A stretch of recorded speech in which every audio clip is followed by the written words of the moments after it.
12वां अध्याय, पहली आयत।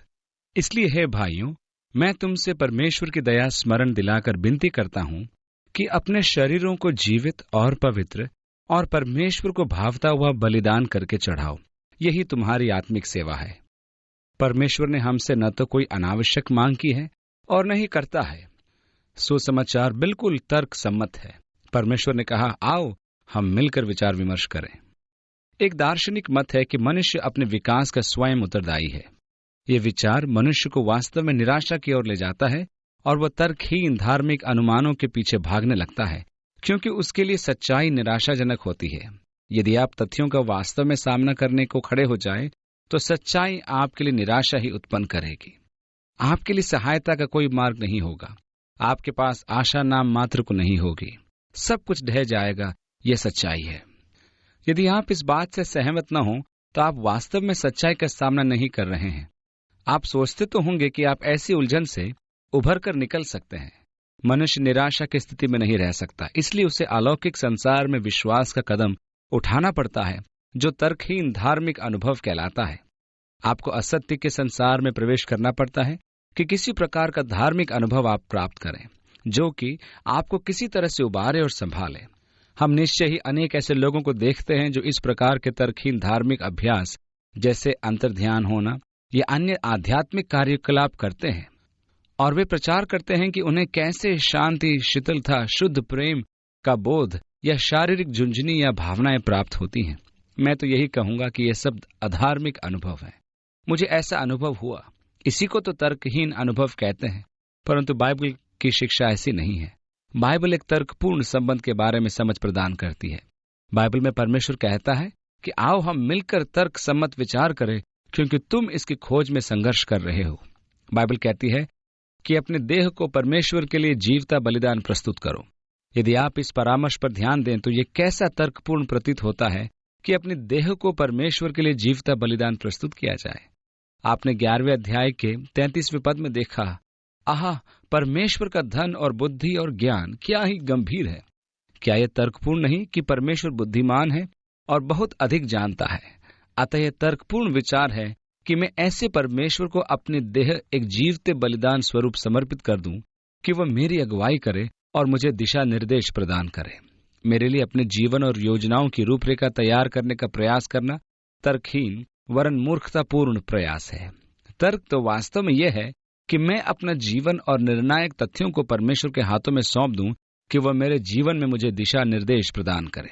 यही है अपनी देह को परमेश्वर के लिए जीवता बलिदान प्रस्तुत करना। यह तर्कपूर्ण कार्य है, यह बुद्धिमानी है और एक अच्छा विचार है। इससे नीचे हर प्रकार का अभ्यास तर्कहीन एवं अनुचित विचार है। आप स्पष्ट नहीं सोच सकते हैं, आपकी बुद्धि उलझ चुकी है। दूसरी आयत में लिखा है, और इस संसार के सदृश न बनो, परंतु तुम्हारी बुद्धि के नए हो जाने से तुम्हारा चाल चलन भी बदलता जाए, जिससे तुम परमेश्वर की भली और भावती और सिद्ध इच्छा को अनुभव से मालूम करते रहो। आज संसार ठीक इसके विपरीत चाल चल रहा है। यदि आपको संसार के सदृश होना है तो पत्रिकाओं का, टीवी का अनुसरण करो, उसका अथक प्रयास करो। संसार के सदृश बनने का दबाव आप पर लगातार पड़ता रहता है। यदि आप संसार के अशुद्ध तौर तरीकों में नहीं ढलते हैं तो आपके साथ कोई समस्या है। आपकी हार्दिक इच्छा तो होती है कि इन सब बातों का फल चखें, परंतु ध्यान रखें, वचन में लिखा है, इस संसार के सदृश न बनो। अब सवाल यह आता है कि मैं अपने जीवन में परमेश्वर की भली और भावती सिद्ध इच्छा को कैसे जान सकूं? मैं अपने जीवन में परमेश्वर की इच्छा को तभी जान सकता हूं जब मैं अपना जीवन परमेश्वर को समर्पित कर देता हूं, जब अपनी देह को परमेश्वर को चढ़ा देता हूं और परमेश्वर की खोज में लग जाता हूं। तब परमेश्वर मेरे जीवन के द्वारा अपनी इच्छा को प्रकट करने लगता है और मेरा जीवन परमेश्वर की इच्छा का बुद्धिमान प्रकटीकरण बन जाता है। इस प्रकार मैं अपना जीवन वरन उसके भीतर का एक एक भाग परमेश्वर को देता हूं, क्योंकि मैंने परमेश्वर को संपूर्ण समर्पण कर दिया है। अब मैं न तो अपनी इच्छा के और न ही किसी ऐसी अभिलाषा के अधीन हूं जो मेरी देह पर प्रभुता करे। परमेश्वर का आत्मा मुझ में बिना रोक के प्रवाहित होता है और जो कुछ भी मेरे जीवन में आता है वो परमेश्वर की ओर से आता है, क्योंकि मैं परमेश्वर पर भरोसा रखता हूं और मैंने परमेश्वर से ये विनती की है कि वो मेरे जीवन में वही बातें होने दे जिन्हें वह चाहता है, और वे बातें जो बीत जाती हैं उन्हें मैं परमेश्वर की ओर से न मानूं, क्योंकि मैंने परमेश्वर से विनती की है कि वह उन सब बातों को मेरे जीवन में से निकाल दे जो उसे पसंद नहीं है। अब मैं बैठकर रोता नहीं हूं कि मैंने कैसे कैसे अवसर खो दिए, ओह काश मैंने ये किया होता। यदि मेरा जीवन ऐसा हो तो परमेश्वर मुझे आशीषों से मालामाल कर देता है। अतः यह परमेश्वर को मेरा समर्पण है, और जब मैं ऐसा करता हूं तो परमेश्वर की इच्छा बढ़ती जाती है, और जब मैं उसकी संगति में रहता हूं तो मैं जानता हूं कि आज के दिन मेरे लिए परमेश्वर की इच्छा क्या है और कल उसके प्रकट होने वाली इच्छा क्या होगी। ऐसा जीवन व्यतीत करना कि आपको नहीं पता कल क्या होगा, एक बड़े आनंद का जीवन होता है, क्योंकि आप नहीं जानते कि क्या होने वाला है जब परमेश्वर अपनी इच्छा और अपने उद्देश्यों को हमारे जीवन में प्रकट करता है। तीसरी आयत में लिखा है, क्योंकि मैं उस अनुग्रह के कारण जो मुझको मिला है तुम में से हर एक से कहता हूं कि जैसा समझना चाहिए उससे बढ़कर कोई भी अपने आप को न समझे, पर जैसा परमेश्वर ने हर एक को परिमाण के अनुसार बांट दिया है वैसे ही सुबुद्धि के साथ अपने को समझो। परमेश्वर ने प्रत्येक मनुष्य को विश्वास एक माप से दिया हुआ है। आप उस विश्वास का क्या करते हैं? हम अपने विश्वास का प्रयोगात्मक उपयोग कर सकते हैं। परमेश्वर द्वारा हमें दिए गए इस विश्वास का हम सदुपयोग कर सकते हैं, या फिर उसे नाश होने के लिए उसका त्याग कर सकते हैं। परंतु ये एक स्थापित सत्य है कि परमेश्वर ने प्रत्येक मनुष्य को विश्वास एक माप में दिया है। अब कोई ये कहे कि मुझे विश्वास नहीं है, मैं ये नहीं मानता, ये सच नहीं हो सकता। यदि आप में विश्वास नहीं है तो आप आज रात सोने के लिए अपने पलंग पर नहीं लेट सकेंगे, क्योंकि ये भय रहेगा कि आपका पलंग टूट जाएगा। जब आप लेटेंगे तो आपका विश्वास क्रियाशील हो जाएगा। यदि आप में विश्वास नहीं है तो आप अपनी कार को भी स्टार्ट नहीं कर सकते, क्योंकि आपके अंदर डर पैदा हो जाएगा। इसी प्रकार हम विश्वास का प्रयोग अनेक बातों में करते हैं, परंतु हमेशा सही बातों में नहीं। पौलुस परमेश्वर के वरदानों के बारे में बातें करते हुए हमें स्पष्ट चेतावनी देता है कि हमें अपने आप को जैसा समझना चाहिए उससे बढ़कर हमें न समझे। ये एक बड़ी ही खतरनाक बात है, और मैंने देखा है कि परमेश्वर के सेवकों में से अनेक ऐसे हैं जो अपने आप को बड़ा समझने लगते हैं और वे प्रशंसा, सराहना और धन की लालसा करने लगते हैं। अनेकों ने परमेश्वर के वरदानों को और अपने व्यक्तिगत लाभ और महिमा के लिए बेच दिया है। कहीं ऐसा न हो कि मैं मसीह के क्रूस के स्थान पर शैतान को महिमा दूं। मैं किस तरह मसीह के साथ क्रूस पर चढ़ा हुआ हूं। वह हर एक व्यक्ति जो अपने जीवन के द्वारा परमेश्वर के आत्मा के कामों को प्रकट करता है एक स्थिर खतरे में बना रहता है, और यह खतरा उसके आसपास के लोगों के द्वारा उसे ऊपर उठाने का खतरा है, जो ही परमेश्वर के राज्य के निमित्त आपके प्रभाव को खत्म करता जाता है। मैं फिर आपके लिए दोहराता हूं, जब किसी व्यक्ति को परमेश्वर सेविकाई में उपयोग करने लगता है तो उनके चारों तरफ के लोग उनको उठाने लगते हैं, और जो ही उनको उठाने लगते हैं वे धीरे धीरे अपनी सेवा में गिरना शुरू हो जाते हैं। वचन में लिखा है, यदि मैं अपनी देह जलाने के लिए दे दूं परंतु मसीह के प्रेम के स्थान पर अपनी स्वयं की महिमा और पैसों के पीछे लग जाऊं तो मुझे कोई लाभ नहीं। यीशु ने कहा, उस दिन बहुत से आकर कहेंगे उन्होंने यीशु के नाम में बड़े बड़े आश्चर्य कर्म किए, परंतु प्रभु यीशु उनसे कहेगा, मैं तुम्हें नहीं जानता। ऐसे लोगों के उद्देश्य ही गलत है। वे अपनी स्वयं की महिमा के लिए आश्चर्य कर्म कर रहे थे। वे अपने ही नाम से अपनी प्रतिष्ठा बना रहे हैं। ऐसे लोग जो नाम कमाने के लिए ईश्वरीय सेवा में व्यस्त हैं, उन्हें बाइबल चेतावनी देती है कि वे महान संकट में हैं। अतः आइए हम गंभीरता से विचार करें कि हमें जैसा समझना चाहिए उससे बढ़कर कोई भी अपने आप को न समझे। आप केवल एक पापी हैं जो अनुग्रह के द्वारा बचाए गए हैं। आपके पास जो कुछ भी है वो परमेश्वर ने दिया है कि आप अपना जीवन शुरू करें। इसलिए आपको बड़ा बनकर घूमने की क्या जरूरत है। परमेश्वर ने हर एक को परिमाण के अनुसार विश्वास बांट दिया है।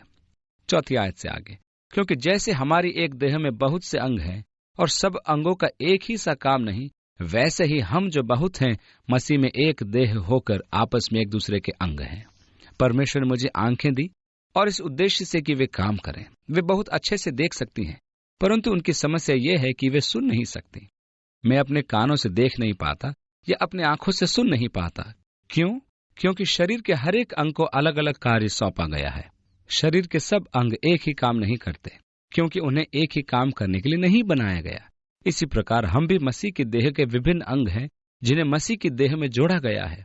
हमें से प्रत्येक का इस देह में अपना एक विशेष काम है। मेरे कहने का अर्थ है किसी स्थानीय कलीसिया तक ही सीमित नहीं है। प्रत्येक कलीसिया, चाहे वो बैप्टिस्ट हो या नाज़रीन हो या मेथोडिस्ट हो या पेंटिकॉस्टल, सभी मसीह की देह के अंग हैं, मसीह की देह के वास्तविक अंग हैं। हम सबको बैरी का सामना करने के लिए एक होना है कि वो जाने हम मसीह की देह हैं। हम एक दूसरे का नाश करने की मानसिकता रखते हैं, लेकिन उसको दूर करके हमें बैरी के विरुद्ध एकता की पहचान बनानी है। प्रत्येक कलीसिया के लिए परमेश्वर का एक उद्देश्य है। हमें एक दूसरे की गलतियां देखने की अपेक्षा अपनी गलतियां स्वयं देखना है। इसलिए मनुष्य अपने आप को जांच ले। प्राय होता यह है कि हम दूसरों में दोष देने में इतने अधिक मग्न हो जाते हैं कि हमें अपने दोष दिखाई नहीं देते। भजन 139 के 23 में लिखा है, हे ईश्वर, मुझे जांच कर जान ले, मुझे परख कर मेरी चिंताओं को जान ले और देख कि मुझ में कोई चाल है कि नहीं, और अनंत के मार्ग में मेरी अगुवाई कर। यह एक ऐसा पद है जो व्यक्ति विशेष के अपने जीवन से संबंधित है, और इसे हर व्यक्ति की अपनी रुचि का कारण होना चाहिए कि परमेश्वर हमारे मन में अपना कार्य करे, क्योंकि यह सच है कि एक दूसरे के परस्पर सहयोगी हम सब अंग हैं। दूसरे शब्दों में, हम जो बहुत हैं मसीह में एक देह होकर आपस में एक दूसरे के अंग हैं। अब यह सोचकर अपने आप को दोषी न समझें कि आप उस जिम्मेदारी को नहीं निभा रहे हैं जिसे कोई और पूरा कर रहा है। परमेश्वर ने एक को प्रचार करने के लिए बुलाया है तो दूसरे को किसी और सेवा के लिए बुलाया है। आप ऐसा कभी ना सोचें कि आप वह काम जो दूसरे सेवक कर रहे हैं नहीं करके परमेश्वर को निराश कर रहे हैं। हमें यह भली भांति समझ लेना है और अपने दोषी विवेक से छुटकारा पाना है, क्योंकि किसी एक को किसी दूसरे के काम के लिए नहीं बुलाया गया। यदि परमेश्वर ने मुझे उंगली बनाया है कि मैं उंगली का काम करूं, परंतु मैं उस काम को करने की कामना करता हूं जो उसने आपको दिया है, और चूंकि मैं उस काम को नहीं कर सकता तो मैं अपने आप को दोषी समझने लगता हूं। अब परमेश्वर ने यदि मुझे मुंह होने के लिए बुलाया है तो मुंह का काम कर रहा हूं, परंतु परमेश्वर का धन्यवाद हो कि हम सब मुंह होने के लिए नहीं बुलाए गए। कहने का अर्थ यह है कि हम सब मसीह की देह में अपने अपने स्थान पर जुड़े हुए हैं और इस बोध के साथ अपनी जिम्मेवारी पूरी करते हैं। एक देह होने के कारण हमें एक साथ मिलकर परिश्रम करना है, एक दूसरे से प्रेम रखना है, एक दूसरे के साथ सहयोग करना है और परमेश्वर के नाम को ऊंचा उठाते हुए एकजुट हो जाना है। 6 आयत से आगे लिखा है, और जबकि उस अनुग्रह के अनुसार जो हमें दिया गया है हमें भिन्न भिन्न वरदान मिले हैं, तो जिसको भविष्यवाणी का दान मिला हो वह विश्वास के परिमाण के अनुसार भविष्यवाणी करे। यदि सेवा करने का दान मिला हो तो वह सेवा में लगा रहे। यदि कोई सिखाने वाला हो तो सिखाने में लगा रहे। जो उपदेशक हो वो उपदेश देने में लगा रहे। दान देने वाला उदारता से दे। जो अगुवाई करे वो उत्साह से करे। जो दया करे वो हर्ष से करे। ये ऐसे क्षेत्र हैं जिन पर विस्तार से चर्चा करनी होगी, इसलिए इसे भावी अध्ययन के लिए रोककर हम पद 9 को देखते हैं। 9वें पद में लिखा है, प्रेम निष्कपट हो, बुराई से घृणा करो, भलाई में लगे रहो। यहां निष्कपट से अर्थ है नकली या दिखावे का ना होना। हीरों की एक दुकान में लिखा था निष्कलंक नकली हीरे और उनकी कीमत 25 रुपये। इसलिए पौलुस कहता है कि आपका प्रेम दिखावे का या कपट से पूर्ण न हो। ये सब बातें जो पौलुस कह रहा है अपने आप में एक उपदेश है। परमेश्वर का भय मानने का अर्थ है बुराई से घृणा करना, इसलिए जो बुरा है उससे घृणा करें। 10वीं आयत, भाईचारे के प्रेम से एक दूसरे पर स्नेह रखो, परस्पर आदर करने में एक दूसरे से बढ़ चलो। मेरे विचार में इसकी हमें सख्त जरूरत है। हमारी खुदी इतनी अधिक है कि मैं अपने आप को आगे बढ़ाने की दौड़ में लगा रहता हूं। मेरी एक ही अभिलाषा है कि सबसे उत्तम वस्तु मुझे मिल जाए। 11वीं आयत में लिखा है, प्रयत्न करने में आलसी न हो, आत्मिक उन्माद से भरे रहो, प्रभु की सेवा करते रहो, आशा में आनंदित रहो, क्लेश में स्थिर रहो, प्रार्थना में नित्य लगे रहो, पवित्र लोगों को जो कुछ अवश्य हो उसमें उनकी सहायता करो, पहुनाई करने में लगे रहो। हम ऐसा अवश्य करते हैं, परंतु जब कलीसिया के बाहर की जरूरतों को हम सुनते हैं तो कई बार हमारे हाथों को हम हटा लेते हैं। जब कोई सहायता के लिए आता है तब हम पहले देखते हैं कि वह हमारी कलीसिया का सदस्य है या नहीं। यदि है तो हम उसकी मदद कर देते हैं, और यदि नहीं तो हम उसको सीधा जवाब दे देते हैं, अभी नहीं, कल आना। 14वीं आयत में लिखा है, अपने सताने वालों को आशीष दो, श्राप न दो, आनंद करने वालों के साथ आनंद करो और रोने वालों के साथ रो। आपस में एक सा मन रखो, अभिमानी न हो, परंतु दीनों के साथ संगति रखो, अपनी दृष्टि में बुद्धिमान न हो। धर्मशास्त्र का यह भाग पूरा का पूरा उपदेश के वचनों से परिपूर्ण है। 17वीं आयत में लिखा है, बुराई के बदले किसी से बुराई न करो। जो बातें सब लोगों के निकट भली है उनकी चिंता किया करो। जहां तक हो सके तुम सब मनुष्यों के साथ मेल मिलाप रखो। यह संभव सा प्रतीत नहीं होता है। हमको लगता है कि यह तो कभी पूरा नहीं होगा। नहीं, वचन में लिखा है सब मनुष्यों के साथ मेल मिलाप रखो।